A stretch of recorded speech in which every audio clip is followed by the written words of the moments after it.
See a court.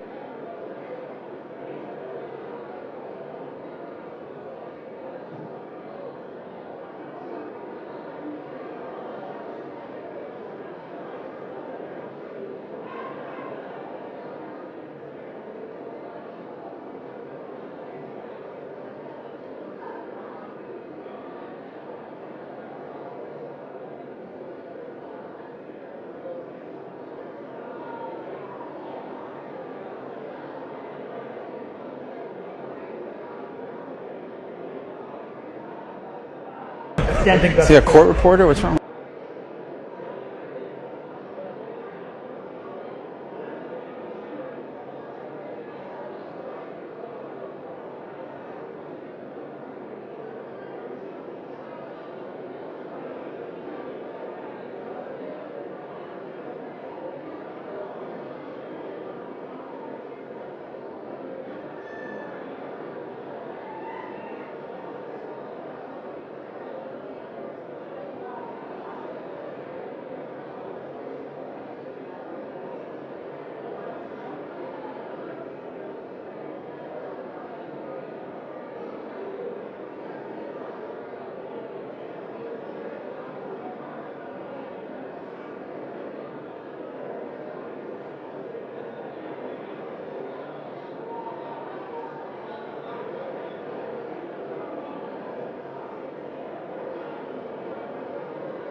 Vote, the yeas are 216, the nays are 213. The previous question is ordered. Question is on the adoption of the resolution. Those in favor say aye. Those opposed, no. Opinion of the chair, the ayes have it. Mr. Speaker, I ask for recorded vote. Recorded vote is requested. Those favoring a recorded vote will rise. Sufficient number having risen, a recorded vote is ordered. Members will record their votes by electronic device. This is a 5-minute vote.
This vote, the yeas are 213, the nays are 209. The resolution is adopted. Without objection, a motion to reconsider is laid on the table.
The House would come to order.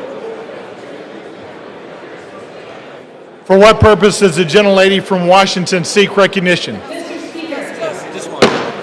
The House will be in order. For what purpose does the gentlelady from Washington seek recognition? Mr. Speaker, pursuant to Clause 2A1 of Rule 9, I seek recognition to give notice of my intent to raise a question of the privileges of the House. The form of the resolution is as follows. Whereas on October 27, 2025, Representative Chuy Garcia filed nominating petitions to be on the Democratic primary ballot in March 2026. Whereas on November 5th, 2025, on the last day of filing, Representative Garcia's Chief of Staff, Patty Garcia, submitted her own paperwork to enter the Democratic primary.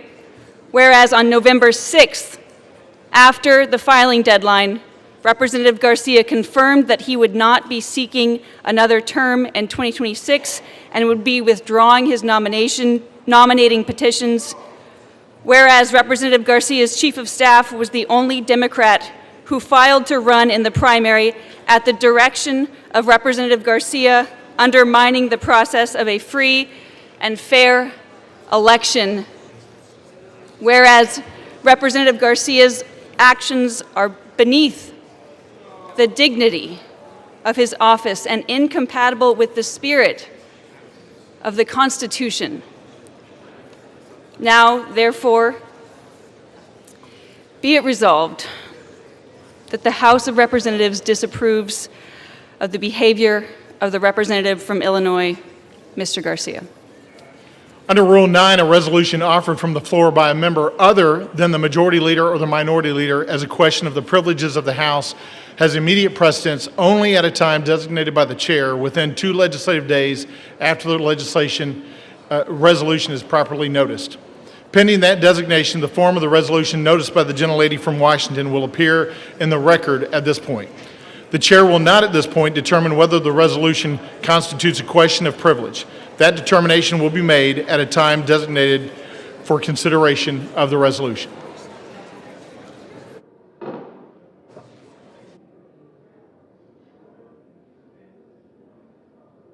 The House will be in order.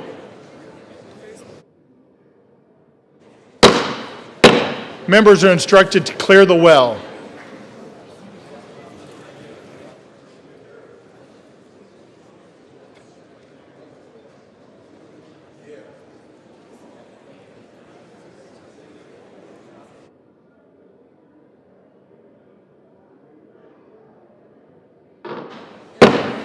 The House will be in order and members will clear the well. For what purpose does the gentleman from Illinois seek recognition? Mr. Speaker, pursuant to House Resolution, I'm sorry? Who did? I think you recognize someone else. I'm not sure. Will the gentleman repeat his request at a microphone? Will the gentleman find a microphone and repeat his request? Mr. Speaker, I would like to ask unanimous consent to address the body, the will. Not recognized for that purpose. Thank you, Mr. Speaker. I'd like to thank Recognized. the Honorable, hello? The House will be in order. The well will be cleared. All members will clear the well. For what purpose does the gentleman from Oklahoma seek recognition? Up the bill H.R. 5371, the Continuing Appropriations, Agriculture, Legislative Branch, Military Construction, and Veterans Affairs and Extension Act of 2026 with the Senate amendment thereto, and I have a motion at the desk. The clerk will report the title of the bill, designate the Senate amendment, and designate the motion. H.R. 5371, an act making continuing appropriations and extensions for fiscal year 2026 and for other purposes. Senate amendment. Mr. Cole of Oklahoma moves that the House concur in the Senate amendment to H.R. 5371. Pursuant to House Resolution 873, the motion shall be debatable for 1 hour, equally divided and controlled by the chair and ranking minority member of the Committee on Appropriations or their respective designees. The gentleman from Oklahoma, Mr. Cole, and the gentlelady from Connecticut, Ms. DeLauro, each will control 30 minutes. The chair now recognizes the gentleman from Oklahoma. The House will be in order. The gentleman is recognized. Thank you, Mr. Speaker. Mr. Speaker, I ask unanimous consent that all members have 5 legislative days to revise and extend their remarks and include extraneous material on the measure under consideration. Without objection, so ordered.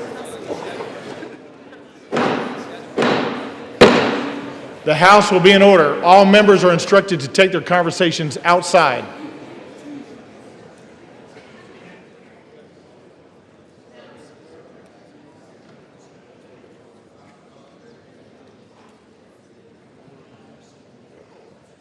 The gentleman from Oklahoma is recognized. Thank you, Mr. Speaker. Mr. Speaker, I yield myself such time as I may consume. The gentleman is recognized. Thank you. I rise today in support of the Continuing Appropriations, Agriculture, Legislative Branch, Military Construction and Veterans Affairs, and Extension Act of 2026. History reminds us, Mr. Speaker, that shutdowns never change the outcome. The only cost is paid by the American people. Over the last 43 days, the facts did not shift, the votes required did not shift, the path forward did not change. The only thing that did move was the level of pain Democrats inflicted on the nation. For 6 long weeks, Americans have paid the price for a shutdown they neither caused nor deserved. The pain has been all too real for far too many Americans, including families struggling without paychecks, seniors on the brink of hunger and food assistance lapse, airports in chaos, the communities bracing as programs that they rely on were stalled or stopped altogether. And with yesterday being Veterans Day, we especially reflect on the impact of this shutdown on those who served our nation, past and present. Our military families were left wondering if they would be paid. Thanks to President Trump, they were. Yet this is not how the greatest nation in the world should function. Today, that changes. The legislation before us reopens the government, restores critical services, and puts an end to the needless hardship Democrats have inflicted on the country. This bill supports our troops. It pays federal workers. It fully funds SNAP benefits until September 30th of next year. It compensates our air traffic controllers right before a busy holiday season. In fact, it takes a holistic approach in ensuring federal services and programs are operational. In the simplest terms, we're putting the government back to work for our people. The bill is fundamentally the same responsible approach House Republicans offered on September 19th, but with an important addition: 3 full-year appropriations bills for FY26. These bipartisan, bicameral full-year appropriations bills cover the Military, Construction, and Veterans Affairs, Legislative Branch, and Agricultural, Rural Development, and Food and Drug Administration divisions. Once passed, we will have full-year funding in place for many of our most crucial programs.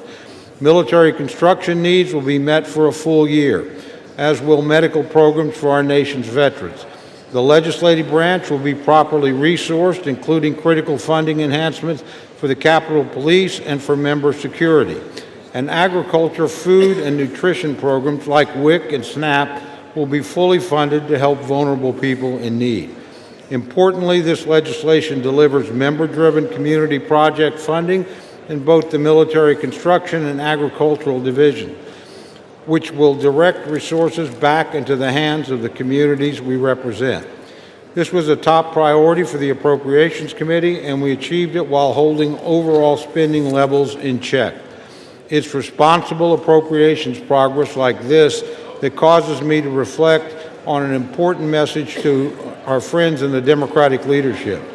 My sincere apologies to Minority Leaders Jeffries and Schumer, but after today, you will no longer get to hold the government hostage, and you will not get to force a rushed, pork-filled Christmas omnibus at the end of the year. Republicans have actively restored a responsible line-by-line process.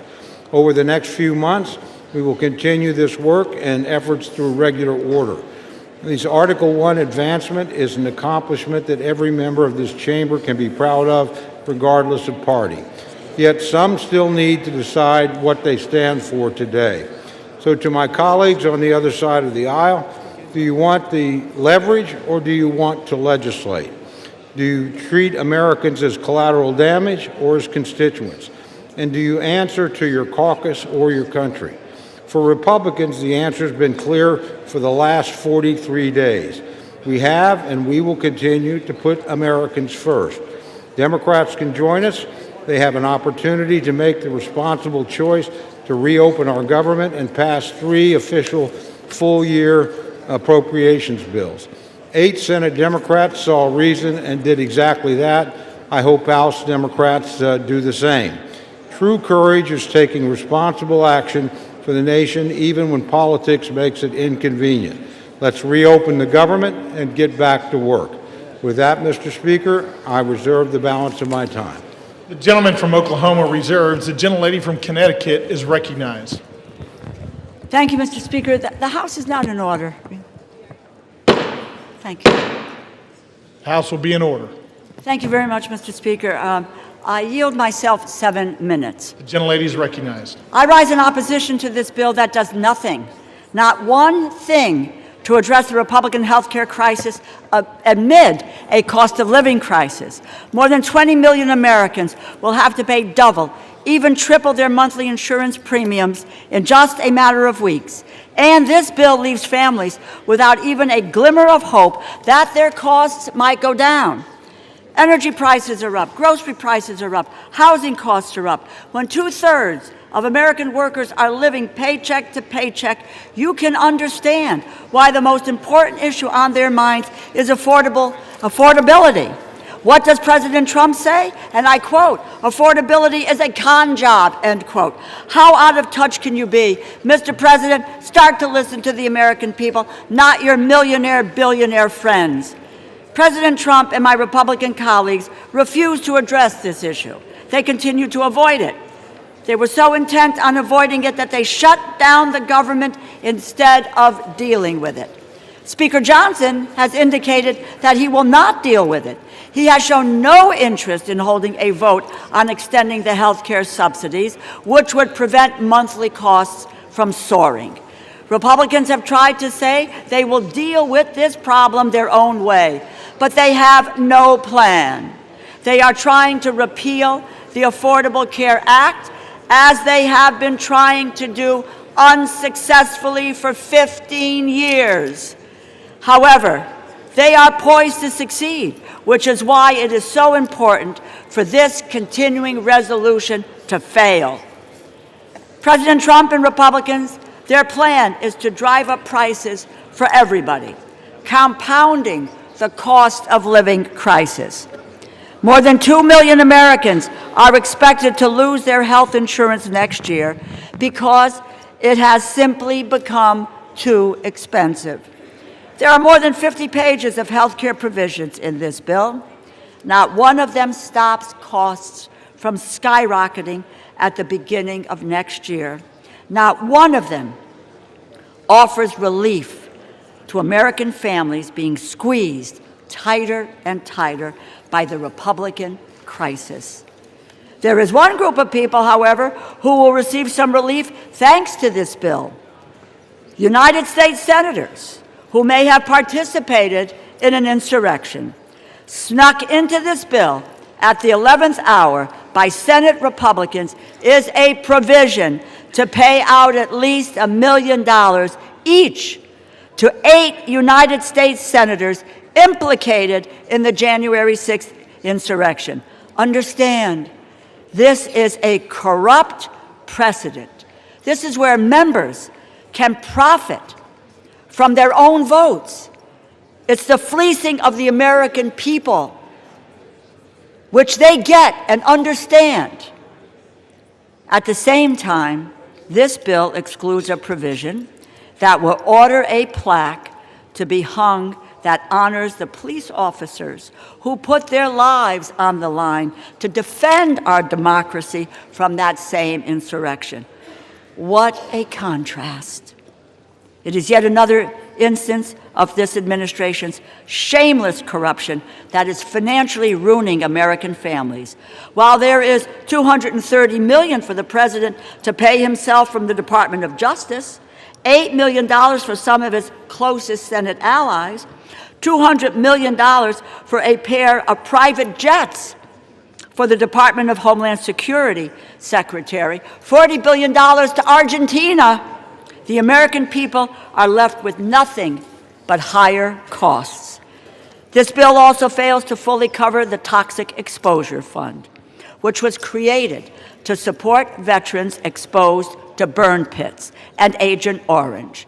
We made a promise to stand by the men and women who served our country in uniform. This bill does not live up to that promise. You know, Republicans need to stop taking photographs with veterans and then vote against their health care.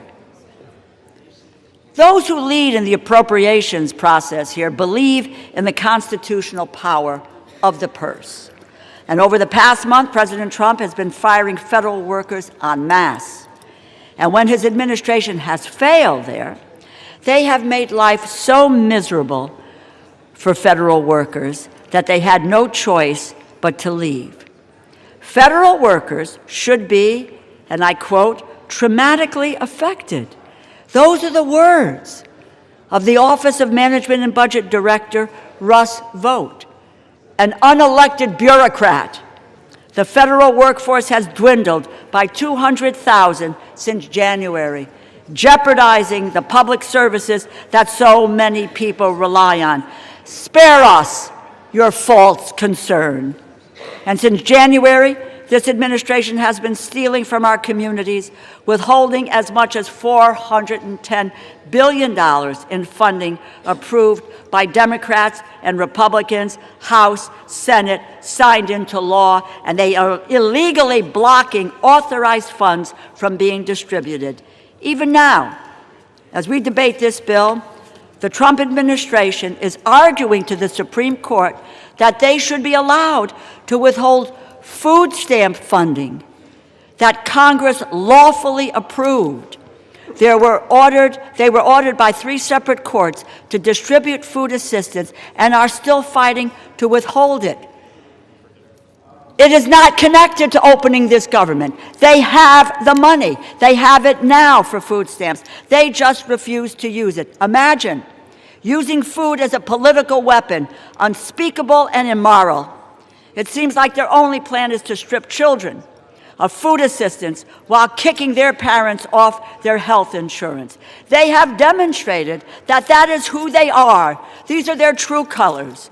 You cannot expect Democrats to go along with any bipartisan funding deal if that agreement can be undone with a party line vote. Congress must assert its authority over the power of the purse. I encourage my colleagues to vote no, and I reserve the balance of my time. The gentlelady reserves. The gentleman from Oklahoma is recognized. Thank you, Mr. Speaker. Mr. Speaker, I yield 1 minute to our distinguished majority leader, the gentleman from Louisiana, Mr. Scalise. The gentleman from Louisiana is recognized for 1 minute. Thank you, Mr. Speaker, and thank my friend, the Chairman of the Appropriations, Mr. Cole from Oklahoma, for not only yielding, but for bringing this important bill to the floor. Our appropriators worked tirelessly to negotiate a multi-bill package that is part of this bill to reopen the government. And we never should have been here, Mr. Speaker. We tried as Republicans over a month ago to prevent a government shutdown. We had a vote here on the House floor. 99% of Republicans voted to keep the government open, and 99% of Democrats voted to shut it down. And then that bill went over to the Senate, and we watched for 42 days, where time and time again, Democrats, just to appease their most radical base, continued to vote in unison to shut the government down. And during that shutdown, we saw millions of families experience pain, Mr. Speaker, pain and suffering that Democrats themselves acknowledged that they imposed on the American people. But they said over and over again, we have quote after quote from Democrats during the shutdown, that they needed to impose the suffering to get leverage, Mr. Speaker, to use the American people as pawns to get leverage. For what? For what?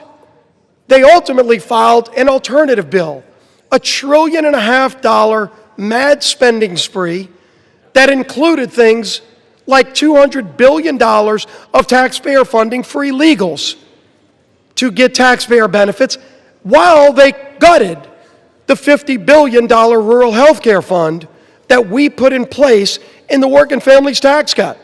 So, Mr. Speaker, anybody who comes up here and says they care about health care, they were also advocating to gut the $50 billion rural health care fund to provide $200 billion in taxpayer-funded health care benefits for illegals. It's insanity. And if you really want to look at where this all began, as some on the other side, Democrats, want to talk about a health care crisis, the health care law of the land is what many refer to as Obamacare. But let's remember the original name that Democrats gave that bill when they created it. They called it the Affordable Care Act. The Affordable Care Act. Only Democrats voted for it. Republicans knew it was going to be anything but affordable. It was going to interfere with the doctor-patient relationship, and unfortunately it's done that. But if you want to talk about affordable, and maybe the only other bill that's more laughable in its name is the Inflation Reduction Act. Yeah, that's another product brought to you by Democrat-only votes. The Inflation Reduction Act, which ushered in the inflation under Joe Biden that we're still trying to shake today. But the Affordable Care Act, Mr. Speaker, since it started, Americans have seen over 80% increases in their health care costs because of a Democrat-created bill that they want to now blame on Republicans. I understand why they would want to try to now pawn that off on somebody else. But then if you look over time, during COVID, they created a temporary relief fund, not to individuals, Mr. Speaker, but to insurance companies. Democrats created a temporary, they called it temporary in the law, temporary COVID relief tax credit to insurance companies to bail out big insurance companies who are seeing record profits, and that's now what they want Republicans to renew. A insurance company bailout that Democrats created to be temporary. They set it up to expire. And now they're saying that the world's going to end if that insurance company bailout doesn't get renewed. While at the same time, when we as Republicans worked to actually lower premiums for families, they fought it every step of the way. That's right. We had a bill that we passed through this House just a few months ago in the Working Families Tax Credit. Part of that bill was called the cost share reduction, was scored by the CBO to lower premiums for families by over 12%. And what happened? It gets over, and by the way, every Democrat voted against that too, because they've never cared about lowering premiums. Then that bill gets over to the Senate. Senate Democrats worked overtime to get that provision removed. And if you go look at Senate Democrat Budget Committee website, they still brag that they removed that provision that would have lowered premiums for families. So, absolutely, Republicans have worked and will continue, by the way, to work to lower premiums for families, but make no mistake, the high premiums that everybody faces today are a result of the inaptly named Affordable Care Act and the many failures associated with it. But this bill today is about ending the misery Democrats created on families. That is just about funding the government, not about solving other problems that we should be working to solve, but about getting the government back open while not holding the American people hostage. And that, Mr. Speaker, is what has disgusted the American people most during this shutdown. That should have never happened, but it's that it has caused real suffering for American families. Our men and women in uniform that had to wonder whether or not they're going to get paid. Air traffic controllers who already had a highly stressful job and then had to show up for work without getting paid. Multiple paychecks missed. Now you're seeing, because a lot of those air traffic controllers have to go work jobs as Uber drivers. They aren't even being able to show up for work because they still have bills due, their rent's due. They're trying to put food on their table, and Democrats want to vote no tonight to keep denying them food. The 42 million SNAP recipients, those people that are low income that need those food benefits, if you vote no today, you are voting to deny those 42 million low-income families basic food needs. Don't talk about how much you care about low-income people and vote no tonight to deny them food, basic services, basic things that American families need who shouldn't be part of the leverage Democrats want to show their radical base that they're fighting Donald Trump because they're upset with the results of the election from November. It is time to end this madness, Mr. Speaker. Let's get this government back open. Let's go negotiate our differences, which are many, but let's do it while not continuing to hold the American people hostage. I urge my Democrat colleagues who have voted relentlessly to shut this government down and to impose this suffering on the American people to stop. Stop imposing the suffering. Let's open the government. Let's get back to the work of the American people. I yield back the balance of my time. The gentleman from Louisiana yields back. Does the gentleman from Oklahoma reserve? I do, Mr. Speaker. The gentleman reserves. The gentlelady from Connecticut is recognized. I remind the Majority Leader that a 60-year-old couple earning $82,800 per year, annual premiums will rise by over $17,000, a 255% increase. It now gives me great pleasure to yield 3 minutes to the gentleman from Georgia, the distinguished ranking member of the Agricultural and Rural Development Subcommittee, Mr. Bishop. The gentleman from Georgia is recognized for 3 minutes. Thank you, Ranking Member DeLauro. As Ranking Member of the Agriculture, Rural Development, and FDA Subcommittee, I rise to oppose this bill, though it does represent, for the most part, solid bipartisan work to provide investments in agriculture and rural America. I am disappointed that the rest of it falls far short of the needs of most Americans. Healthcare providers and patients are frustrated and frightened by the imminent skyrocketing of healthcare costs caused by the loss of the ACA tax credits and cuts to Medicaid, Medicare, and life-saving biomedical research. My constituent, Angela Holmes, is unable to walk without debilitating pain. She's worried that without tax credits, she won't be able to afford health insurance to complete the multiple back surgeries she needs. For many Georgians, health care is a matter of life and death. Our Republican colleagues could have corrected this in the Rules Committee, but they rejected an amendment last night that would have lowered health premium costs. To me, that's unconscionable. So are the administration's actions during the shutdown. As a Christian, I'm outraged that USDA used the shutdown to illegally withhold SNAP from 42 million Americans. USDA had the chance to do the right thing and use designated contingency funds, but rejected it. And when ordered to do so by the courts, they fought all the way to the Supreme Court to keep hungry families from receiving food. America produces the highest quality, safest, most affordable, and abundant food, fiber, and medicine anywhere in the world. To that end, this bill provides many welcome investments. It fully funds SNAP and WIC, replenishes the SNAP and WIC contingency funds, and fully funds cash value vouchers for fruits and vegetables for women and children. It also helps rural America by providing $1 billion in single-family direct home loans, $120 million over the House level, and funding water and wastewater programs at $446 million, both issues that Democrats tried to address in full committee. The bill provides $1.8 billion for the Agricultural Research Service, $1.6 billion for NIFA, protecting farmers, small businesses, and families against President Trump's budget request to eliminate land-grant university research and extension activities across the country.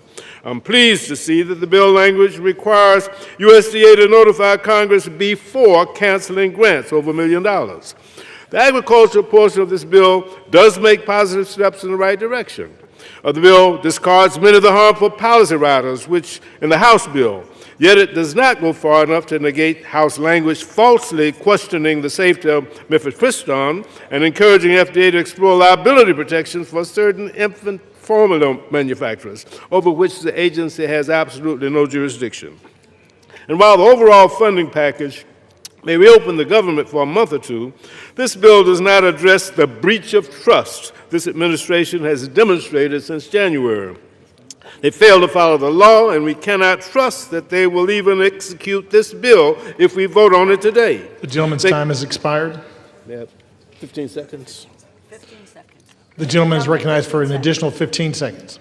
They fail to follow the law, and we can't trust that they'll execute the law. They cut SNAP by 20% in the big ugly bill this summer, dismounted funded federal programs, fired federal workers, and illegally ignored court orders. This bill fails to address the health care crisis, and bipartisan outrage has erupted over language in the bill to pay millions of dollars of taxpayer dollars to a handful of senators whose phone records were subpoenaed in relation to the January 6th investigation. It's a bad bill. The gentleman's time has expired. The gentleman yields back. Does the gentlelady from Connecticut reserve? The gentlelady reserves. The gentleman from Oklahoma is recognized. Thank you, Mr. Speaker. Mr. Speaker, I recognize yield 2 minutes to my very good friend, distinguished gentleman from Texas and distinguished chairman of the Military Construction and Veterans Subcommittee of the Appropriations Committee, Mr. Carter. The gentleman from Texas is recognized for 2 minutes. Thank you, Mr. Speaker, and I want to thank my longtime friend, colleague, and the chairman of the Appropriations Committee, Mr. Cole, for yielding me the time. I rise in support of H.R. 5371 and look forward to reopening the government. The shutdown has gone on long enough, and it's time to end it. Yesterday was Veterans Day, and it's a timely reminder of the commitment our armed forces personnel have made and the responsibility that we have to take care of those who serve our nation. Military Construction and Veteran Affairs component of the legislation meets that goal. The legislation includes $133.3 billion for the Department of Veterans Affairs, including $113.8 billion for the discretionary funding for the VA medical care. It includes critical funding for Medicare, medical health services, telehealth services, veterans homelessness programs, medical research programs, and rural health initiatives. It invests in information technology, including robust investments in VA electronic health record modernization. Fully funds all mandatory veterans benefits, including veterans disability compensation programs, education benefits, and vocational rehabilitation and employment training. Nearly $20 billion for the Department of Defense military construction programs. This amount funds nearly 300 projects at military bases around Yield the the world. gentleman an additional 15 seconds, Mr. Speaker. The gentleman has an additional 15 seconds. It includes $3 billion to improve and maintain housing for service members, provides requested resources for the American Battle Monuments, Armed Forces Retirement Home, and operations of Arlington Cemetery. I want to thank Mr. Cole for his endless work to get us to this point. The gentleman's and I time urge has my expired. colleagues to join me in supporting the bill. And I yield back. The gentleman yields back. Does the gentleman from Oklahoma reserve? The gentleman reserves. The gentlelady from Connecticut is recognized. Mr. Speaker, I yield 3 minutes to the gentlewoman from Florida, the distinguished ranking member of the Military Construction and Veterans Affairs Subcommittee, Ms. Wasserman Schultz. The gentlelady from Florida is recognized for 3 minutes. Thank you, Mr. Speaker, and I thank the gentlewoman for yielding. I rise to oppose this slush fund for senators bill that will force health care costs to explode for millions of Americans. In fact, this legislation guarantees only 2 things. Republican senators suspected of helping Trump try to steal an election will get a whole lot richer, and life will get more expensive for everyone else. That's because this bill adds rocket fuel to Republicans' larger assault on Americans' access to quality, affordable health care. Remember, Mr. Speaker, Republicans already slashed $1 trillion from Medicaid, $500 billion from Medicare, and let Trump steal billions in medical research. But with this bill, Republicans dump massive health care price hikes on struggling Americans. Millions will be priced out of any coverage at all, which will drive coverage costs up and health services down for all of us. It's a health budget nightmare for America's families and a slush fund lottery win for 8 Republican senators. Because the one thing that we can all agree on, unless you're Jeffrey Epstein's best friend in the White House, is that the cost of living is out of control. Rent, home insurance, and electric bills are all soaring. The cost of beef, coffee, and vegetables just keep climbing. People are really struggling to get by. Yet Donald Trump continues to block SNAP benefits to 42 million struggling seniors, patients, and veterans. How anyone could swipe food from the plates of nearly 20 million children like that is simply disgusting, but that same moral bankruptcy is embedded in this bill. This bill unleashes huge health insurance hikes on 203,000 people in my district alone, and 82,000 people will lose coverage altogether due to the impact of the big ugly law and soaring ACA prices. Worse, this bill also reneges on our commitment to veterans. As the ranking member of the Military Construction and Veterans Affairs Appropriations Subcommittee, I take our promises to veterans personally and seriously. Just this summer, I secured bipartisan support for my amendment to restore $51.7 billion in advance funding for the Toxic Exposures Fund. This is funding, mind you, that President Trump sought in his budget. Yet as Republicans slipped a slush fund for senators into this bill, they gutted a critical funding protection for veterans. Just so we're all clear, average Americans will see their kitchen table budget blow up from the health coverage price hikes, and veterans will see their future health care funding for toxic exposures put in jeopardy. Also, billionaires can keep getting huge tax breaks. It's hard to pick between the worst moral outrages behind this bill. Was it covering up for Epstein's best friend for nearly 2 months, just so Republicans could vacation and avoid negotiating a better health care plan for our struggling families? Or is it the slush fund that personally enriches Republican senators and will haunt everyone who votes for this bill? Well, House Democrats will oppose this partisan spending bill that guts America's health care, and we'll keep fighting to extend health care tax credits. Donald Trump and Republicans broke their promise to lower costs, and this bill certainly cements that betrayal. But Democrats will stand by our promise to lower costs, and we'll make sure every American knows Republicans are responsible for this devastating health care crisis. Gentlelady's time has yield expired. back. The gentlelady yields back. The gentlelady from Connecticut reserves. The gentleman from Oklahoma is recognized. Thank you very much, Mr. Speaker. Mr. Speaker, I yield 2 minutes to my very good friend, distinguished chairman of the Agriculture Subcommittee of the Committee of Appropriation, Dr. Harris of Maryland. The gentleman from Maryland is recognized for 2 minutes. Mr. Speaker, I rise today in support of Senate amendment to H.R. 5371, which will finally put an end to the Democrat-led government shutdown. Millions of Americans have suffered because they refuse to reopen the government, harming those who depend on SNAP benefits, federal workers, Border Patrol agents, and our troops who are uncertain about their next paycheck. This legislation extends government funding to the end of January 2026, thereby blocking attempts to force a budget-busting omnibus at the last minute before Christmas. It also includes the FY 2026 Agriculture, Rural Development, and Food and Drug Administration Appropriations Act. Republicans have effectively locked in disciplined, flat spending levels while supporting the Trump administration's policy priorities. The agriculture bill provides $26.65 billion in discretionary spending, which is level with the current amounts while also including community project funding. This bill provides critical funding support to America's farmers, ranchers, and rural communities. It ensures both USDA and FDA can safeguard our nation's food and drug supply and fully funds nutrition programs, including SNAP and WIC. Additionally, the bill closes the hemp loophole that has resulted in the spread of unregulated, intoxicating hemp-derived products that are being sold online and in gas stations and corner stores across the country. Many of these products are accessible and attractive to children, resulting in thousands of calls to U.S. poison control centers, with more than 30% involving children aged 5 years and younger. This provision is supported by 39 states' attorney general and over 81 national and state public health, medical, law enforcement, and other organizations. It's beyond disappointing that our colleagues on the other side of the aisle will soon be voting to continue the chaos and uncertainty of a government shutdown.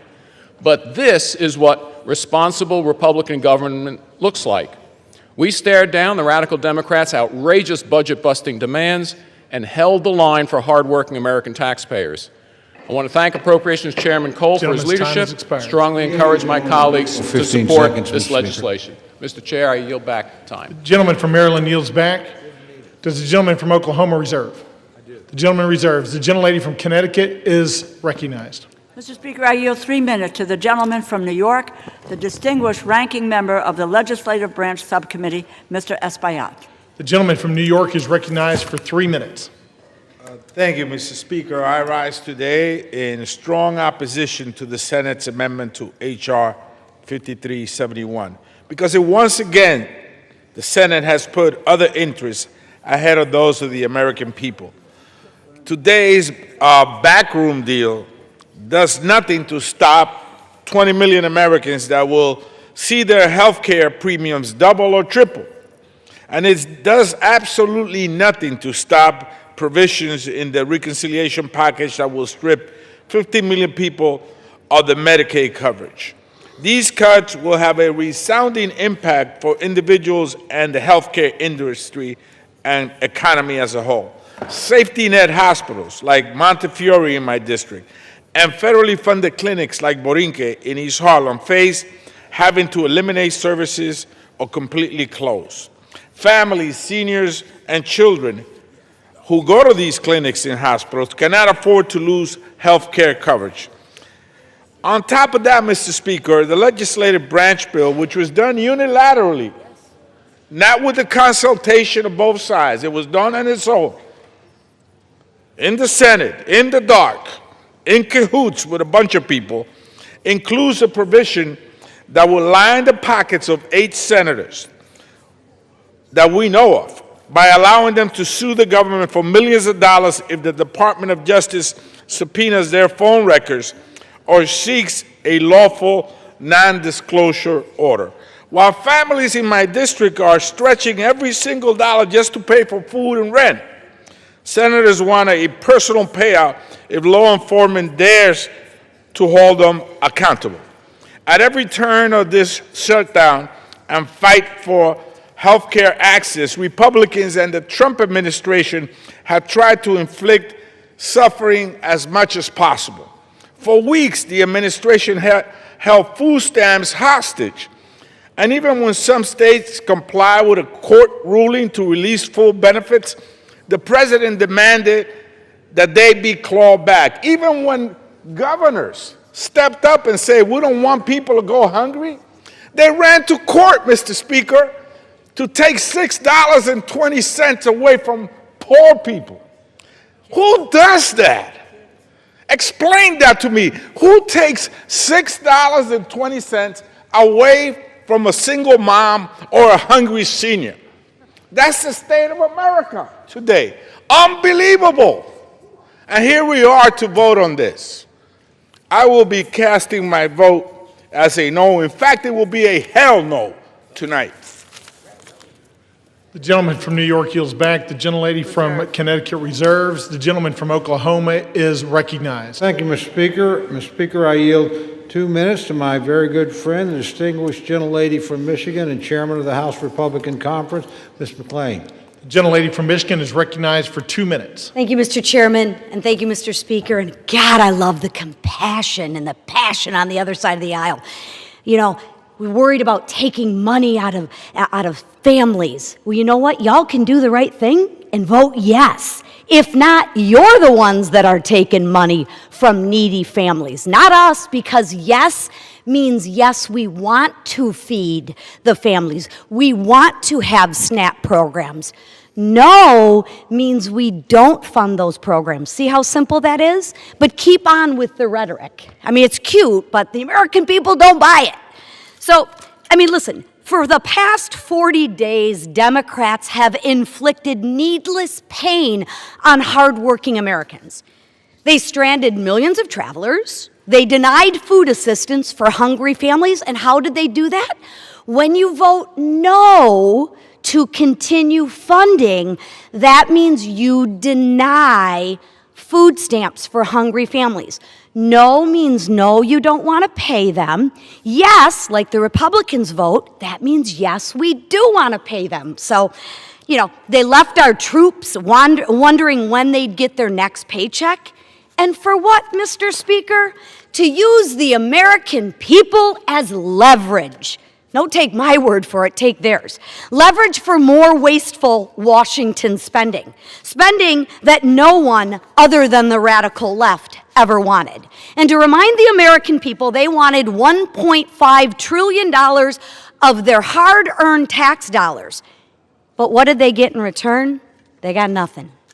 They got nothing because Republicans refused to waste the American people's money.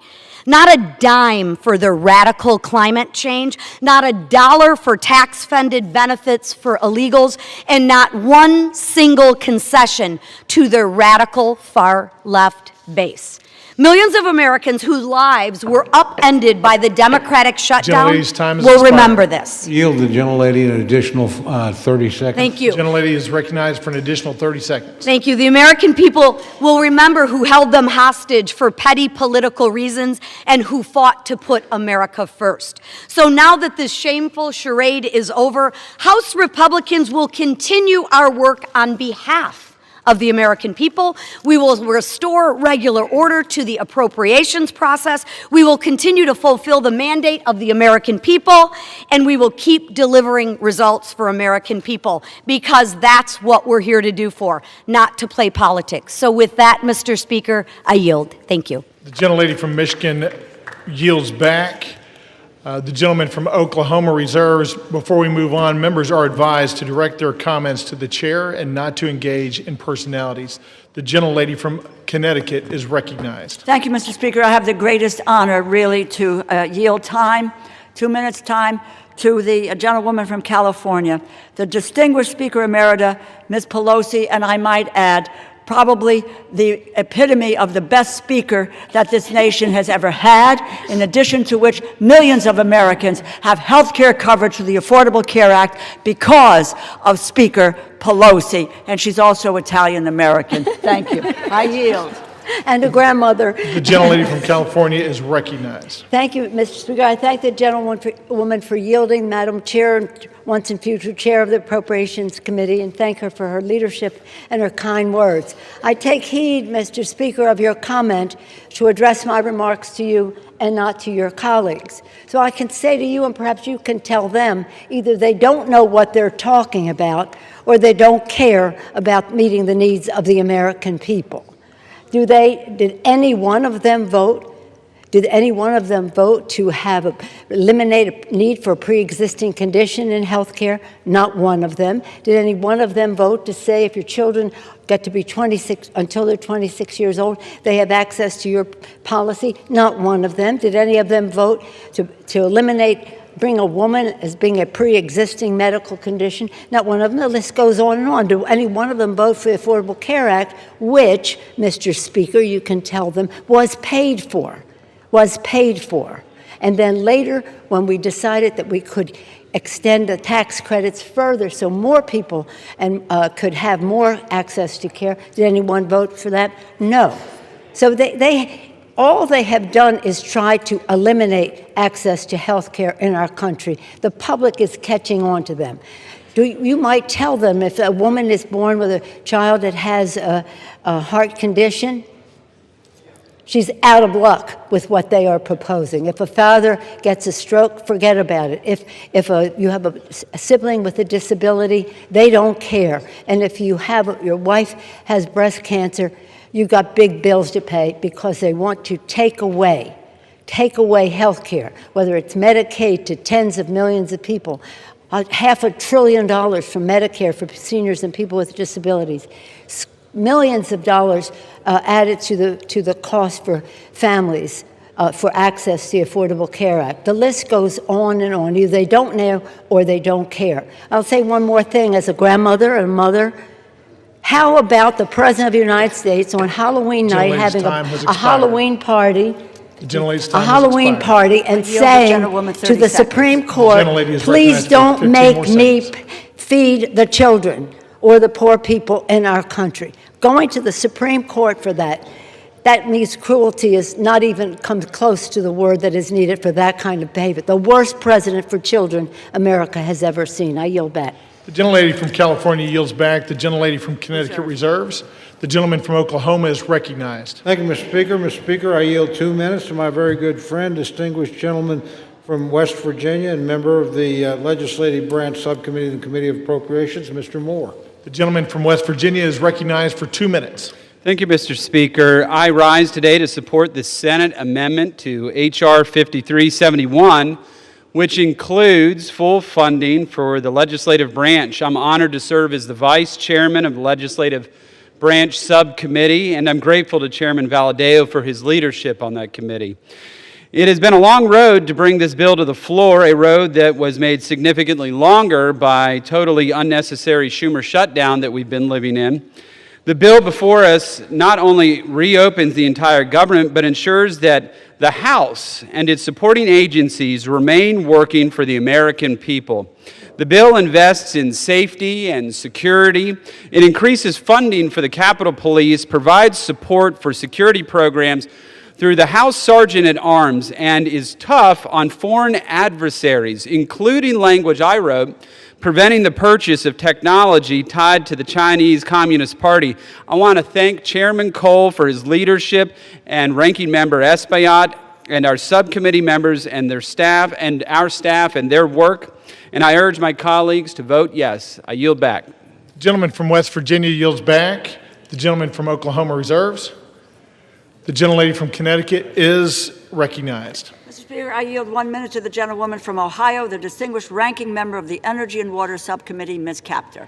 The gentlelady from Ohio is recognized for 1 minute. I thank the ranking member for yielding, Congresswoman DeLauro. Congress today should vote for affordable health insurance for Americans and reduce its rising costs. Instead, in the dead of night, 8 Senate Republicans slipped into this bill a payola for themselves, literally raking millions of dollars to themselves. This payola, it's called corruption. Corruption. Millions of taxpayer dollars now are slated for Senators Graham, Hagerty, Hawley, Sullivan, Tuberville, Johnson, Loomis, and Blackburn. Each is teed up to personally rake in a minimum of $500,000 up to $1.5 million. Meanwhile, the American people need more affordable health insurance, but these senators, with their House allies, are lining their own pockets. I say no more tax breaks to billionaires and no payoffs to U.S. senators. This is what happens when power serves itself instead of the people. This isn't leadership, it's corruption disguised as legislation. Will the gentleman yield me 10 seconds? The gentlewoman's time has expired. No? Let's cleanse America of disgusting corruption. Power corrupts, absolute power corrupts absolutely. The gentleman from Connecticut reserves. The gentleman from Oklahoma is recognized. Thank you very much, Mr. Speaker. Mr. Speaker, I yield 2 minutes to my very good friend, distinguished member from Washington and distinguished member of the Appropriations Committee, Mr. Newhouse. The gentleman is recognized. Thank you, Mr. Cole, for yielding the time. Mr. Speaker, over 40 days after the Senate Democrats shut down the federal government, we are finally reopening. The result of the shutdown has been thousands of employee furloughs, major disruptions to our air travel, service members going without pay, delayed food assistance for low-income individuals and families, and much, much more. Mr. Speaker, as a member of the House Appropriations Committee, the responsibility of funding the federal government is one that I take very seriously, especially in light of our nation's debt surpassing $38 trillion. The performative tactics that we have watched over the last 7 weeks have truly been a disservice to Americans. And my friends across the aisle should never have put leverage or politics over those people that they represent. But the most important thing right now is that we get back to work, making sure the federal government can provide the essential services that people depend on, and that Congress can continue working to pass full-year funding legislation providing responsible federal spending and fund those essential services. Mr. Speaker, we are making significant progress with the inclusion of these 3 appropriation bills, but our work is far from over. I encourage all my colleagues on both sides of the aisle to support this deal, vote to end this unnecessary shutdown, and help us get back to the business of hardworking Americans across this country. Thank you, and I yield back. Gentleman yields. The gentleman from Oklahoma reserves. The gentlewoman from Connecticut is recognized. Speaker, I yield 1 minute to the gentlewoman from Minnesota, the distinguished ranking member of the Defense Subcommittee, Ms. McCollum. The gentlewoman is recognized. Mr. Speaker, Donald Trump and Republicans control the entire government. For 42 days, Republicans shut it down. Why? Because they refuse to extend tax credits to help millions of Americans afford their health care. And if that wasn't bad enough, President Trump even withheld food assistance during the shutdown. Hunger should never be used as a weapon. The CR continues the Republican health care crisis. The Speaker's already said he won't hold a vote to extend the Affordable Care Act tax credits to reduce health care costs for Americans. So now my constituents are going to have to choose between heating their homes, feeding their families, or taking their children to the doctor. It's a terrible deal for the American people. Americans deserve an open and transparent government that works for them. They deserve access to affordable health care, nutritious food for their families. And that's what Democrats are fighting for. I wish the President and the Republicans would join us in this fight and share our priorities. I yield back. The gentlewoman from Connecticut reserves. The gentleman from Oklahoma is recognized. Thank you very much, Mr. Speaker. I yield 1 minute to my very good friend, gentleman from Missouri and member of the Appropriations Committee, Mr. Alford. The gentleman is recognized. Well, thank you, Chairman Cole, for your leadership. Mr. Speaker, in the words of Yogi Berra, this seems like deja vu all over again. 59 days ago, I stood at this very lectern debating the ranking member and a friend of mine over the continuing resolution to keep our government open. On September 19th, we did our work in this body, but Senate Democrats chose to hold America hostage with the Schumer shutdown. Democrats in Congress, including the minority whip, shamefully admitted they were using the misery they inflicted on the American people as leverage to achieve their leftist wish list of demands, slowly twisting the heads of the American people in a vice. Tonight, I'm relieved to say the misery of the Schumer shutdown is on our doorstep. Mr. Speaker, this package proves that when Republicans stay united and put America first, we can govern with strength, compassion, and common sense. Tonight, Mr. Speaker, tonight we will reopen the government and liberate the Schumer hostages. And with that, I yield back. The gentleman yields. The gentleman from Oklahoma reserves. The gentlewoman from Connecticut is recognized. Mr. Speaker, I yield 1 minute to the gentlewoman from California, a member of the Appropriations Committee, Mrs. Torres. The gentlewoman is recognized. Mr. Speaker, I rise in strong opposition of this deeply flawed bill because the American people deserve better. Since Trump returned to office, Republicans have created an affordability nightmare, a mass transfer of hard-earned taxpayers' dollars to billionaires. In my district alone, more than 350,000 people are facing skyrocketing health care costs or cuts to critical services.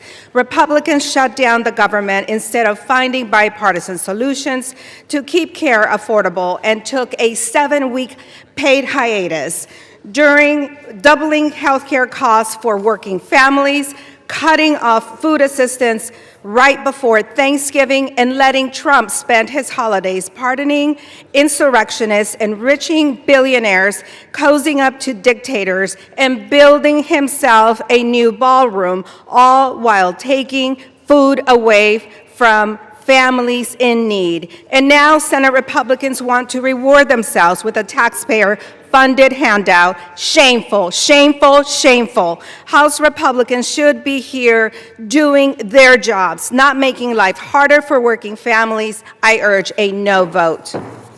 Members are advised to direct their comments to the chair and not to engage in personalities toward the president. The gentlewoman from Connecticut reserves. The gentleman from Oklahoma is recognized. Thank you, Mr. Speaker. Mr. Speaker, I yield 1 minute to my very good friend, distinguished gentleman from Texas and chairman of the House Budget Committee, Mr. Arrington. The gentleman is recognized. Mr. Speaker, the Democrats rejecting a clean CR, shutting the government down, creating all the havoc, the pain and suffering for our fellow Americans is so obviously disingenuous. They never vote against clean CRs. Never. For 4 years under Biden, you all didn't reject one clean CR. Chuck Schumer, in 44 years, never rejected a clean CR.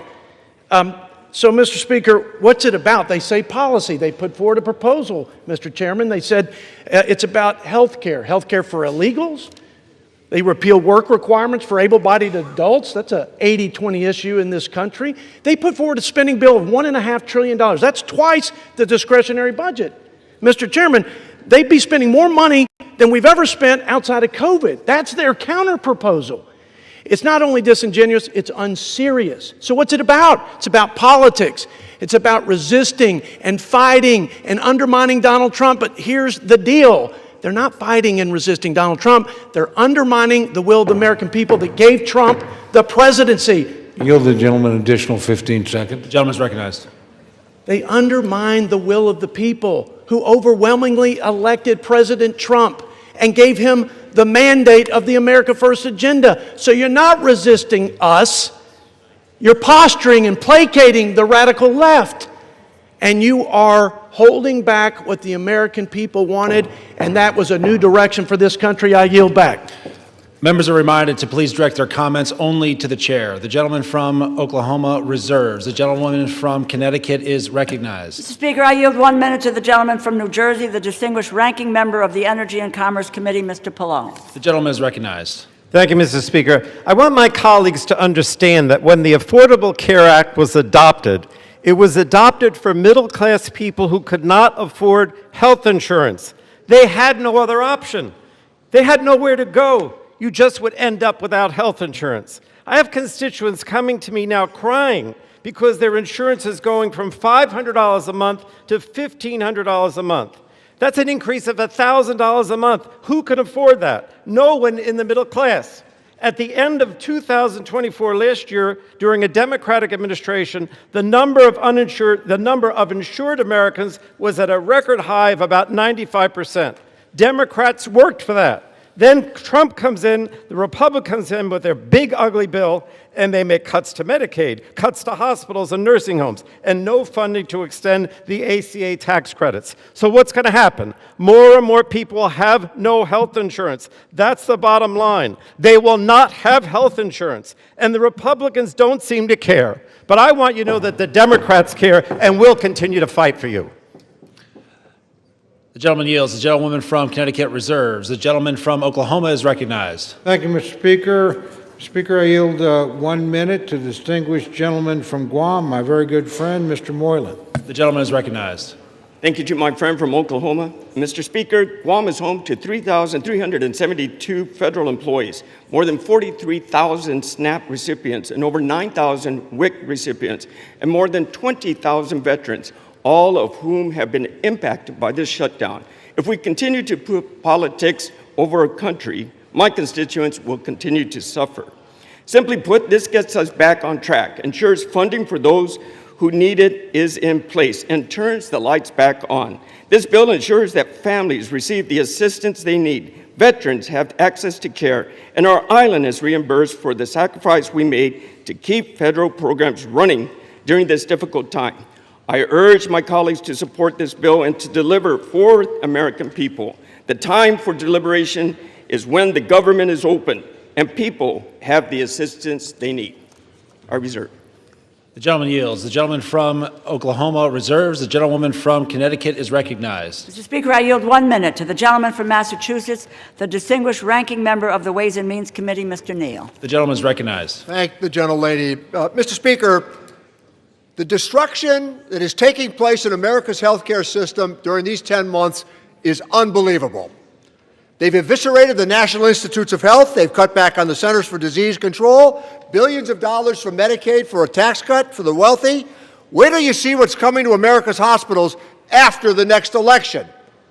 It's so contrived they waited until after the election to implement it. 24 million people are likely to lose health insurance if we don't implement these tax credits as suggested. The emergency room is going to be back in full force now because this is where people will go for their health care. All of this is taking place to justify a tax cut for people at the very top. And here's the real kicker. Our Republican colleagues of fiscal probity borrowed the money for the tax cuts. In 2017, it's $2.4 trillion. In the last tax bill, almost $4 trillion is borrowed for a tax cut for wealthy people. Whatever happened to the fiscal soundness that the Republican Party used to lecture everybody on? And I yield back the balance of my time. The gentleman yields. The gentlewoman from Connecticut reserves. The gentleman from Oklahoma is recognized. Thank you very much, Mr. Speaker. Mr. Speaker, I yield 1 minute to my very good friend, the distinguished gentleman from Pennsylvania, Mr. Muser. The gentleman is recognized. I thank Chairman Cole for his leadership. Mr. Speaker, if this were a library, we would have the fiction side over there and the nonfiction side over here. The only thing that's not fiction, however, is their consistent criticism of the healthcare system known as Obamacare that they created. That's what this fight seems to be about. And that's the one end of things that is truthful.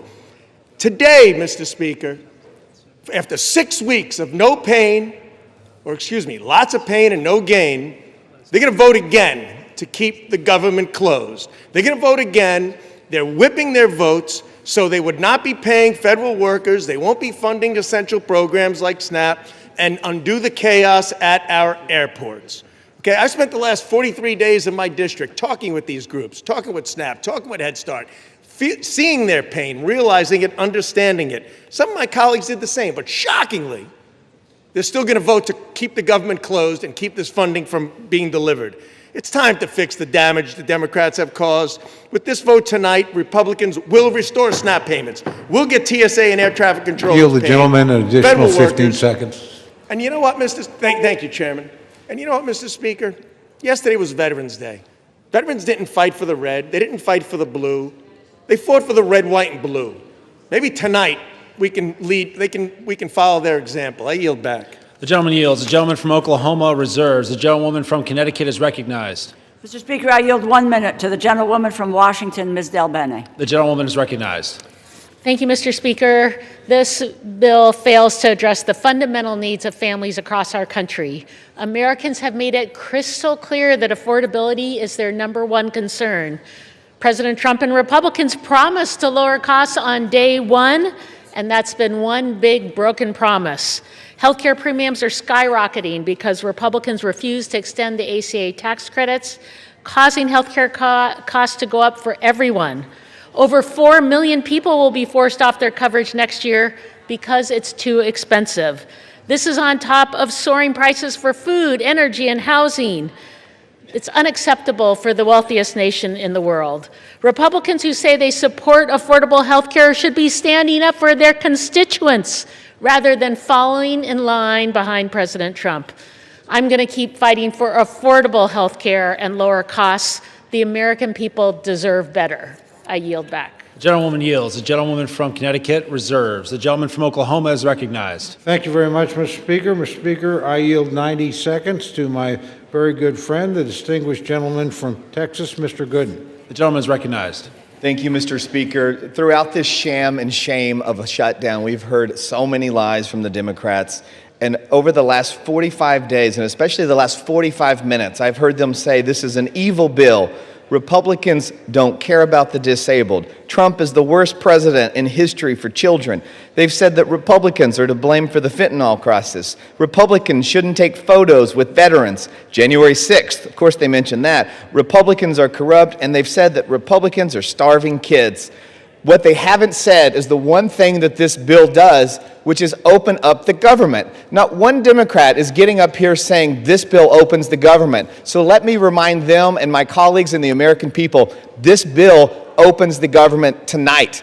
And the American people have Republicans to thank for ending this shutdown and opening the government. I urge a yes vote. I am proud to vote yes, and I am so disappointed in my Democratic colleagues because for the life of me, throughout my time in the House, I've heard them talk about how wonderful it is to keep the government open and that a shutdown is so bad and can never happen. And tonight they won't even admit that this bill opens the government and this is what we need for this country tonight. So I urge a yes vote and I yield back. The gentleman yields. The gentleman from Oklahoma reserves. The gentlewoman from Connecticut is recognized. Mr. Speaker, I yield 1 minute to the gentlewoman from California, Ms. Barragan. The gentlewoman is recognized. Thank you, Mr. Speaker. I oppose the Republican spending bill that makes health care more expensive for hardworking Americans. While Republicans were on their 7-week-plus vacation, all our constituents were receiving notices of premium increases. A constituent of mine, a lifelong educator, has been told that her premiums will jump from $383 to nearly $1,000. Meanwhile, Trump and Republicans can find money for a fancy ballroom. They can give tax breaks to billionaires, and they even included millions of dollars in cash payouts in this bill for 8 Republican senators. If anyone else in government gave themselves millions in taxpayer money, they would go to prison. But for Americans trying to afford health care, not $1 in tax credits. House Democrats are united against this corrupt bill and will keep fighting to protect America's health care. I urge my colleagues to reject this bill. I yield back. The gentlewoman yields. The gentlewoman from Connecticut reserves. The gentleman from Oklahoma is recognized. Thank you very much, Mr. Speaker. I yield myself such time as I may consume. Mr. Speaker, it's been an interesting debate. Frankly, as a couple of my colleagues have suggested, a lot of the rhetoric on the other side hasn't had much to do with the legislation in front of us. My friends chose all on their own to shut the government down 43 days ago. During that time, soldiers have had to worry about getting paid. The only reason they were paid is the President of the United States managed to pull a rabbit out of the hat twice or we've had military families completely unpaid. We have our air traffic controllers. Most of us flew here today or yesterday or in recent days. They're keeping the skies as safe as they can, but they haven't gotten paid. We're in this Capitol building. We're under the protection of the Capitol Police. They do a splendid job. They keep doing their job. They haven't been paid. We have people that are in desperate need of some of the services that this government has promised to give them. SNAP and WIC, that's at risk unless we pass this legislation tonight. So we can have all these debates about all these other issues. As a matter of fact, my friend the Speaker, his counterpart in the United States Senate, the Majority Leader, and the President said, when you open the government, we'll be happy to talk to you about some of these issues. But you're not going to shut down the government, punish the American people, put people's lives at risk, and think we're going to sit down and negotiate with you under those circumstances. That is not going to happen.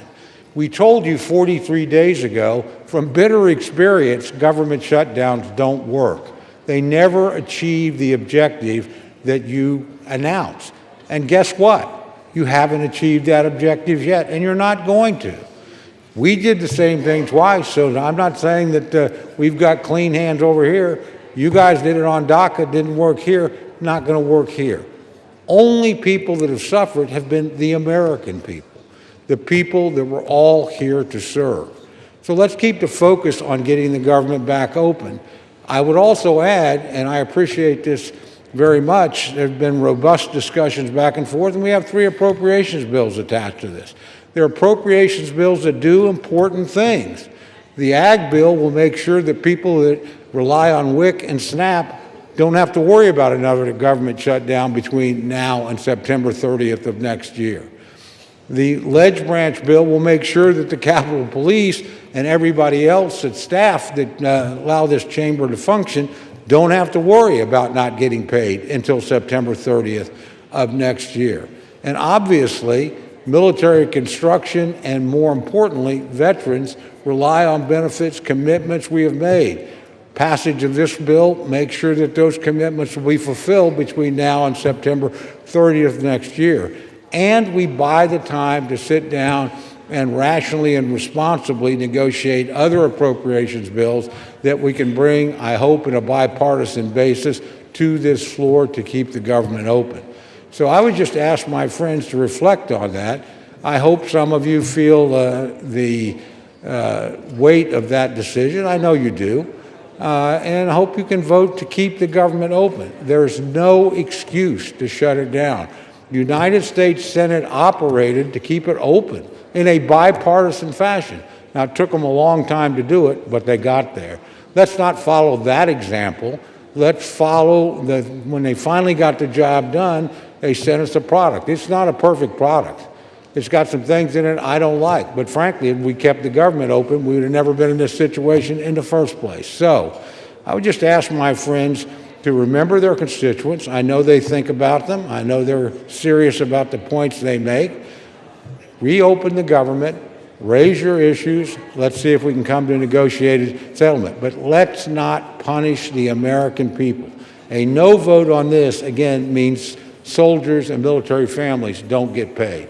A no vote means that people in need of SNAP and WIC might not get it. A no vote means the people that allow us to come here and debate and work won't get paid either. I can go down the list of horrors. It's pretty simple. This is a vote about 2 things.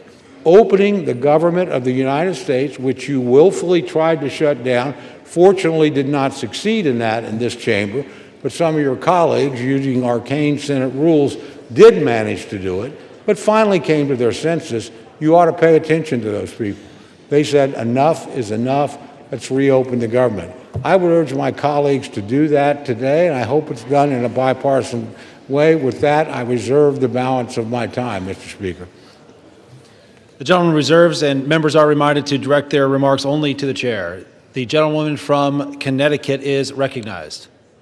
Mr. Speaker, I yield 3 minutes to the gentlewoman from Massachusetts, the distinguished Democratic whip, Ms. Clark. The gentlewoman is recognized. Thank you.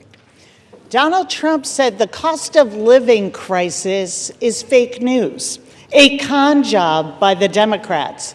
Mr. Speaker, 60% of Americans can't afford a basic quality of life. 45% have had to skip a doctor's appointment or a prescription because they can't afford it. 41% are living with medical debt. The American people are simply not making it. Not only is that crisis real, it is a crisis that Republicans promised to solve. Voters believe them. And now, after a 54-day hiatus, what are Republicans doing? They're voting to raise the cost of living. They're voting to make it even harder to get by. Not by some marginal amount.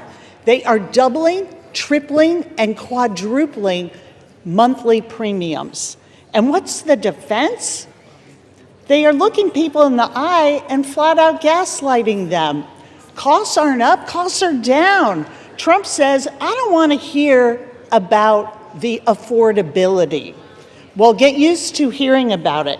You're going to hear about it a lot because people are feeling it every single day. People can't make rent. They can't afford their prescriptions. They can't afford to take their kid to a doctor. They can't find childcare, and when they find it, they can't afford that either. Grocery and utility bills are spiking. This is the crisis of our time, and it's about to get exponentially worse because the GOP's craven allegiance to billionaires over working people. The cost of living crisis is not fake news. It's not a perception issue. It is daily life for the people that we all represent. So let's do something about it. Let's reject this budget. Let's stop the health care cuts. Let's stop the premium hikes. Let's stop the hospital closures. And let's stop the billionaire giveaways. I yield back. The gentlewoman yields. The gentlewoman from Connecticut reserves. The gentleman from Oklahoma is recognized. Thank you, Mr. Speaker. I reserve. The gentleman reserves. The gentlewoman from Connecticut is recognized. Mr. Speaker, this bill fails to prevent health care costs from skyrocketing. It fails to address the crisis of affordability. It fails to keep our promise to veterans. It provides a $1 million jackpot to 8 senators. It fails to protect Congress's power of the purse. I encourage my colleagues to vote no, and I have the honor of yielding 1 minute to the gentleman from New York, our distinguished Democratic leader, Mr. Hakeem Jeffries. The gentleman is recognized.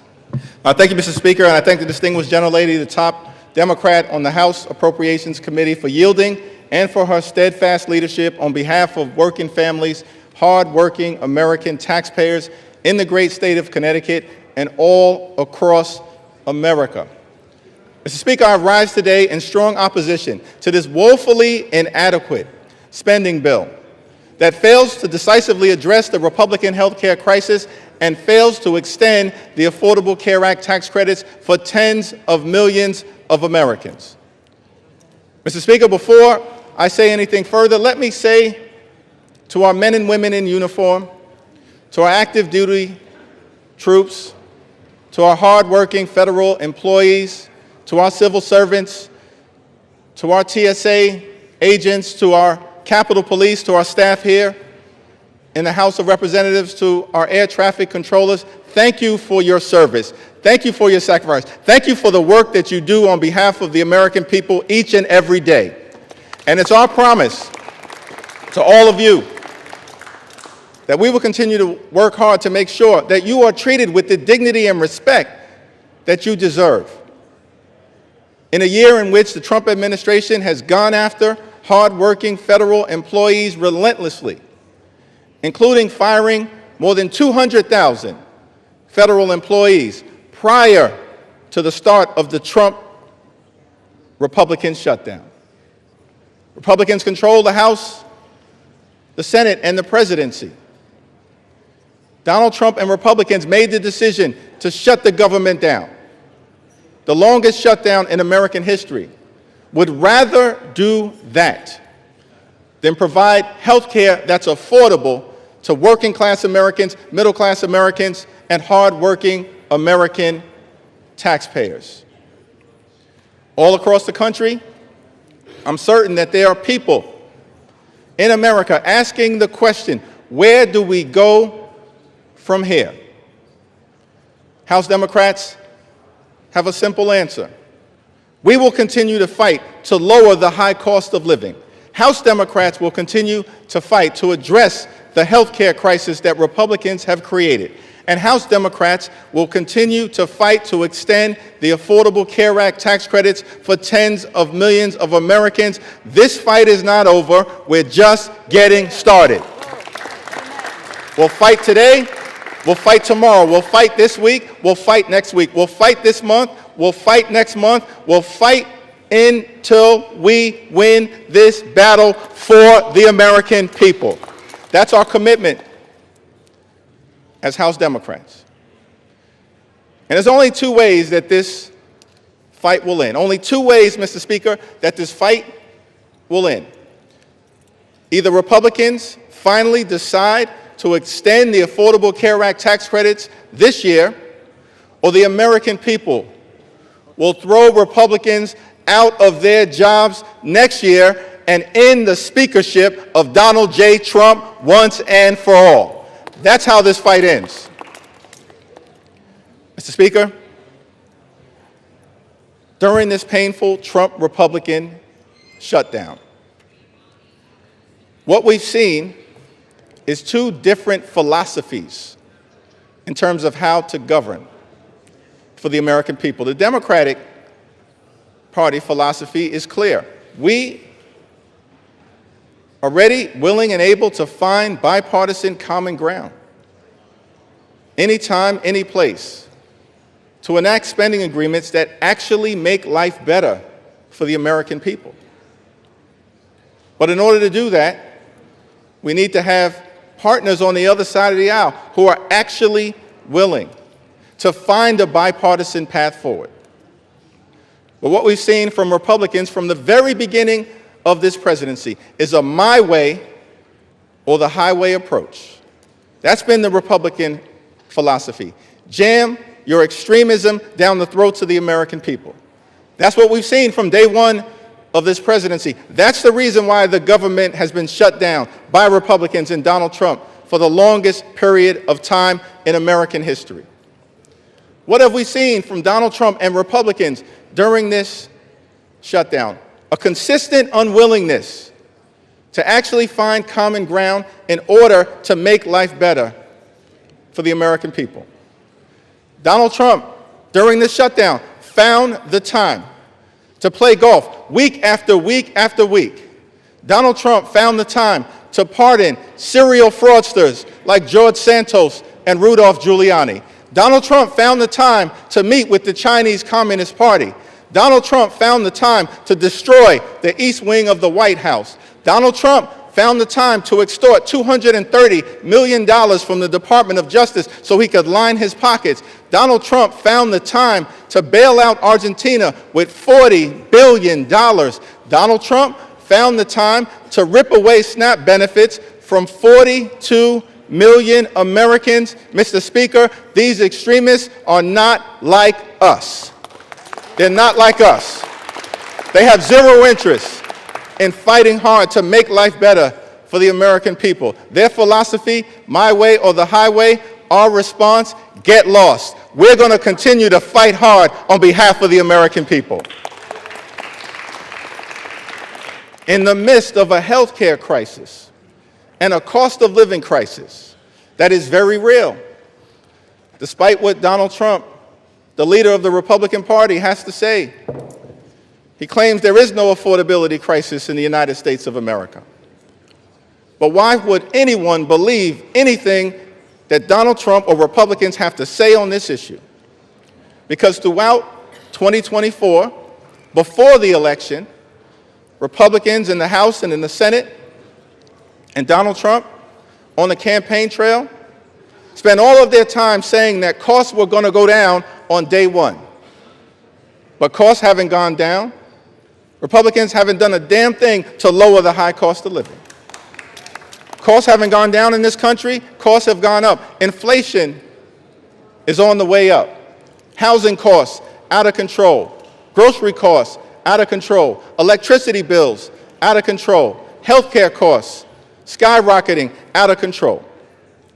And in the midst of this affordability crisis, seeing this, Democrats said, we've got to fight to make sure that we extend the Affordable Care Act tax credits so that tens of millions of people, working class folks, middle class folks, people in rural America, working class America, small town America, the heartland of America, black and brown communities all throughout America, don't experience premium increases that in some cases will go up by $1,000 or $2,000 per year. In many cases, month after month after month, $1,000 or $2,000 per month, tens of thousands of dollars per year. Unacceptable in this country, the wealthiest country in the history of the world. And this is in the midst of a Republican health care crisis. Republicans enacted the largest cut to Medicaid in American history, ripped health insurance away from 14 million Americans. As a result of Republican policies, hospitals, nursing homes, and community-based health centers are closing all across America, including in rural parts of this great country of ours. And now, because of Republican refusal to extend the Affordable Care Act tax credits, tens of millions of Americans are at risk of being unable to afford to go see a doctor when they need one. In this country, the wealthiest country in the history of the world, it can't be the case that health care is simply a privilege for the wealthy, the well-off, and the well-connected. Mr. Speaker, that's the Republican perspective. We believe as Democrats that health care has to be a right, and a right that's affordable and available to every single American in the United States. That's what this fight is all about. And that's what the fight will continue to be about as we move forward. Many of my Republican colleagues have suggested that they want to deal with the health care affordability issue, that they want to address the Republican health care crisis that's devastating people all across this country. Well, we have an opportunity for you to do so. There's a discharge petition connected to legislation that House Democrats have introduced to extend the Affordable Care Act tax credits for 3 years, because we believe that working class Americans, middle class Americans, and everyday Americans deserve the same level of certainty that Republicans always provide to the wealthy, the well-off, and their well-connected donors. Working class Americans deserve that level of certainty. So join us in extending the Affordable Care Act tax credits. It's not too late. We're in the midst of open enrollment, but the tax credits expire on December 31st. And we will stay on this issue until we get this issue resolved for everyday Americans. Mr. Speaker, as I close, I've had the opportunity, as many of us do, to serve in the United States Congress with legendary figures, too numerous to mention. Legendary members, of course, Speaker Emerita Nancy Pelosi, Steny Hoyer, the great Jim Clyburn, Maxine Waters, Elijah Cummings, Charlie Rangel, our own Marcy Kaptur, the longest-serving woman in the history of the United States House of Representatives. We've all had the opportunity to serve with legendary members, John Dingell, too numerous to mention. But one can't call that roll without calling the name of the great John Lewis. I had the distinct honor of serving with John Lewis for several terms. Many of us here in the House of Representatives did. I'll never forget, on my first day in the Congress, I had the opportunity to meet John Lewis for the first time in person. And he called me over to see him on the House floor, and he just asked me a simple question. He said, "Are you the new guy?" And I said, "Yes, sir, Mr. Lewis, I am." And he said, well, we're colleagues now. You don't have to call me Mr. Lewis, you can call me John. I said, yes, sir, Mr. Lewis, I understand. And then he said to me, you're from Brooklyn, right? Now, Mr. Speaker, I got to be honest, I was tempted to say, Brooklyn is always in the house. But instead, since my mother raised me with some sense, Lenita Jeffries, I said, yes, sir, I'm from Brooklyn. And then he said something to me that I've never forgotten. He said, well, I hear some positive things about you from your predecessor, but Washington, D.C., young man, can be a rough place. So I don't want you to get into any trouble unless it's good trouble. And I just wanted to stop by on the House floor to make sure it was clear to the American people that the spirit of John Lewis lives amongst House Democrats, and we will continue to get into good trouble to make their life better. That's our commitment to every single American all across this country, from this day and for every day moving forward. And it was John Lewis who said to us that ours is not the struggle of one day, 1 week, or 1 year.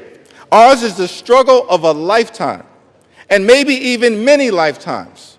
And each one of us in every generation must do our part. Mr. Lewis, we love you.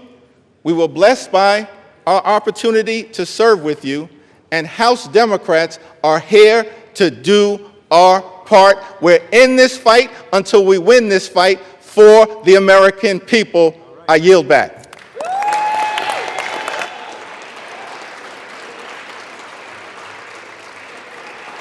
The gentleman yields.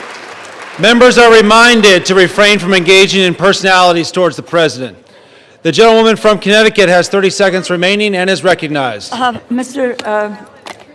yield back the balance of my time. The gentlewoman from Connecticut yields. The gentleman from Oklahoma is recognized. Thank you very much, Mr. Speaker. It's my distinct pleasure to yield the balance of our time to the distinguished Speaker of the House, my very good friend and a person I admire greatly. 1 minute.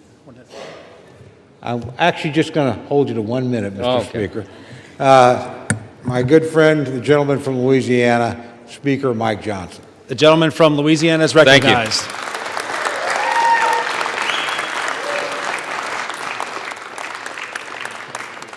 I want to thank my friend Chairman Cole. Has done an extraordinary job in this process. And Mr. Speaker, we all know why we're here.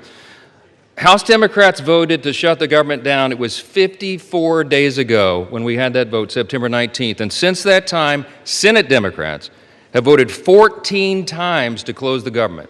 Republicans voted a collective 15 times to open the government for the people, and the Democrats voted that many times to close it. And then they admitted, many of them, and we could name them here, but I'm not going to take the time, they admitted that they were using the American people as leverage in this political game. They knew that it would cause pain, and they did it anyway. The whole exercise was pointless. It was wrong, and it was cruel. In mere moments, I want you to watch the board. They're going to do it again. I'm going to guess for you that most of our Democrat colleagues are going to vote again to close the government, again to take food out of the mouths of families that need it, again to deny pay to federal employees, again to stall flights and cancel airlines and do all the rest that they've done. But we are not going to let them succeed in that gambit. And that's right. While the Democrats keep voting to shut the government down, Republicans are going to vote to open it back up. And with that, we're going to get the American government running again and working for the people as they deserve. I'm going to close with this. You know, as Speaker, you have the ability to talk as long as you want, but I'm not going to do that tonight. We're not going to waste any more time of the people.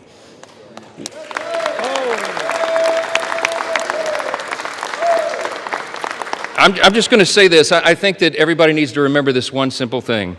From the very beginning of this whole ordeal, on the Republican side, we operated in good faith. We offered a clean, nonpartisan CR. We were honest and transparent with the American people from the very beginning, and every single day of the shutdown, we went out and looked right into the camera with a press conference and told the American people the simple truth. We have done for the people what has been right and just and truthful. And in the end, that is what God honors always. Don't forget it. We need to get this government open as soon as possible, and I'm going to yield back the remainder of my time so we can do that. The American people demand it and deserve it. My friends, let's get this done. Thank you. I yield back.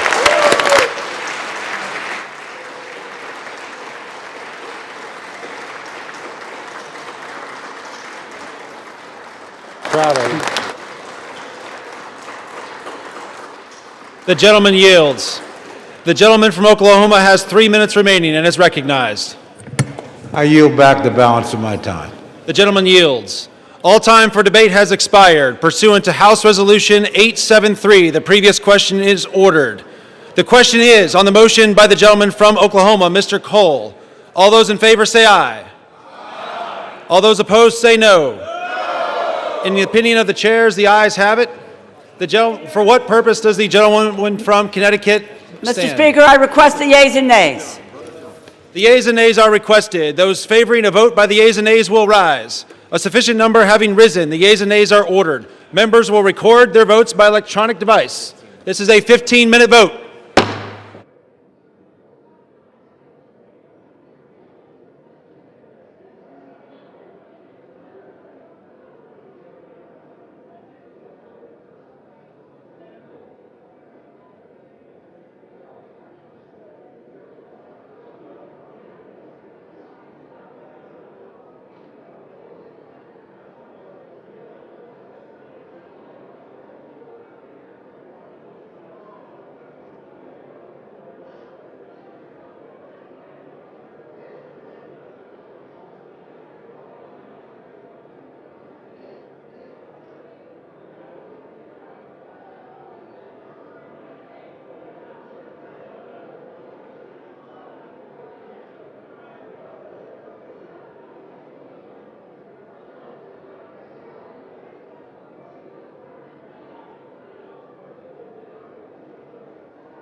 Chairman Cole's done an extraordinary job in this.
Hello, everyone. I hope everyone can hear me. President Trump is going to sign the bill to reopen the government at 6:45 p.m. That's Pacific, 9:45 p.m. That is Eastern. So in around an hour and 45 minutes after this vote passes, President Trump has already confirmed that he is going to sign it at the Oval Office. So if you're not subscribed yet, subscribe right now, click the notification bell, and we hope to see you on that live stream. President Trump is also most likely going to do a press conference along after signing the bill. So the government is now officially open as soon as President Trump signs it in about an hour and 45 minutes. Thank you so much for your interest in this matter, and subscribe, click the notification bell, and thank you for choosing Golden State Times as your stream of choice. Make sure you're subscribed, the notification bell is on, and I'll see you soon.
On this vote, the yeas are 222, the nays are 209. The bill is passed. The motion is adopted.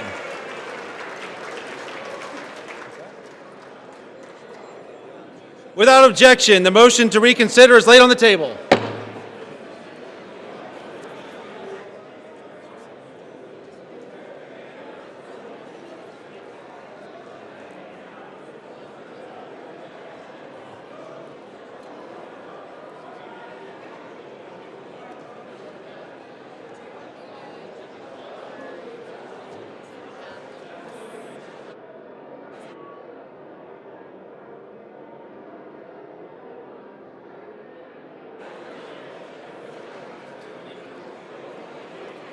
Don't you get the House in order?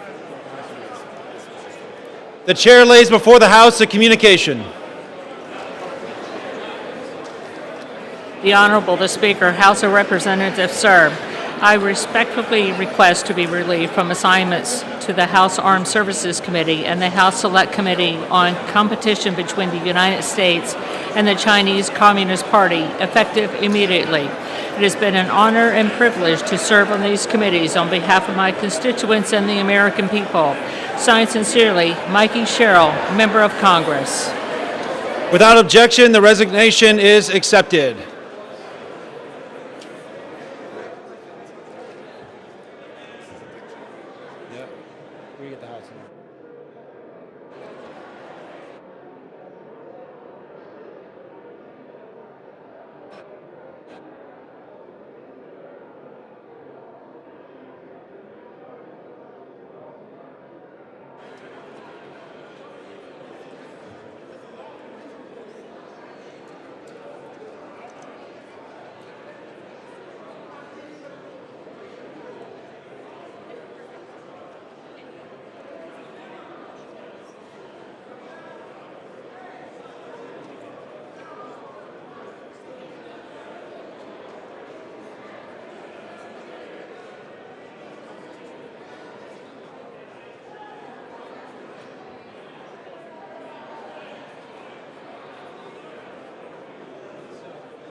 The House will be in order. Yeah. Shh. The House will be in order. For what purpose does the gentleman from Kentucky seek recognition? Mr. Speaker, I offer a privileged resolution and ask for its immediate consideration. The clerk will report the resolution. House Resolution 874, resolved that the House has heard with profound sorrow of the death of the Honorable Richard B. Cheney, a former Vice President of the United States of America. Resolved that the clerk communicate these resolutions to the Senate and transmit a copy thereof to the family of the deceased. Resolved. All right, folks, thank you so much for joining us here at Golden State Times. Make sure you're subscribed. The notification bell is on. President Trump is set to sign this bill into law to officially open the government. It's set to begin around an hour from now. So make sure you're subscribed. The notification bell is on, and I hope to see you on that live stream. President Trump will also be answering questions. It's going to happen at the Oval Office, and we will have the live stream here at Golden State Times. Make sure you're subscribed. The notification bell is on, and thank you.